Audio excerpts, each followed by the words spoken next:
Si Manny Pacquiao Jr. naghahanap ng isang pro career sa 2025. Mga komento sa paglipas ng mga taon, sa katunayan ng mga dekada, nakita namin ang ilang boxing juniors, anak na lalaki, o anak na babae, ng mahusay na manlalaban subukan at tularan ang kanilang mga magulang, o gumawa ng kanilang sariling paraan sa pinakamahirap na esport sa planeta. Habang ang paminsan-minsang mga supling ay nalampasan ang matayog na tagumpay ng tatay, Floyd Mayweather Jr., para sa isang malaking halimbawa. Ngayon, ito ay maaaring maging turn ni Manny Pacquiao Jr. Si Pacman Jr., na nakalista sa 4-4 bilang isang baguhan at kasalukuyang 23 taong gulang, ay nakabox sa sobrang magaan, at ang ilang mga ulat ay nagsasabi na isinasaalang-alang niya ang pagiging pro sa susunod na taon. At, boy, kailangan nating pag-usapan ang ilang napakalaking sapatos na pupunuin dito.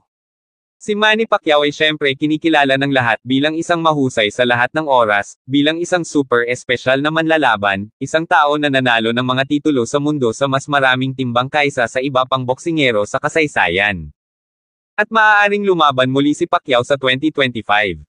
Ngunit si Emmanuel Jr., na sinanay ni Marvin Somodo, ay maaaring magsisimula na ng kanyang sariling paglalakbay sa mga pro rank.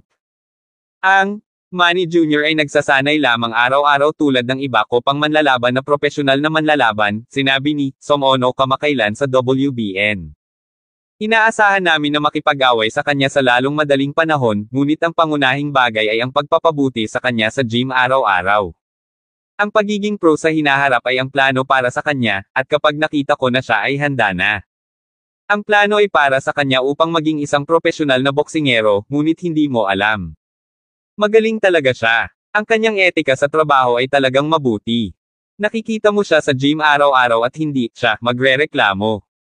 Nakikipag-spar kami sa mga world-class fighters, at mahusay siya. Ang kanyang kinabukasan ay nakasalalay sa kanyang pagganap kapag siya ay naging pro. Naniniwala ako na magagawa niya ng maayos, ngunit oras lamang ang magsasabi.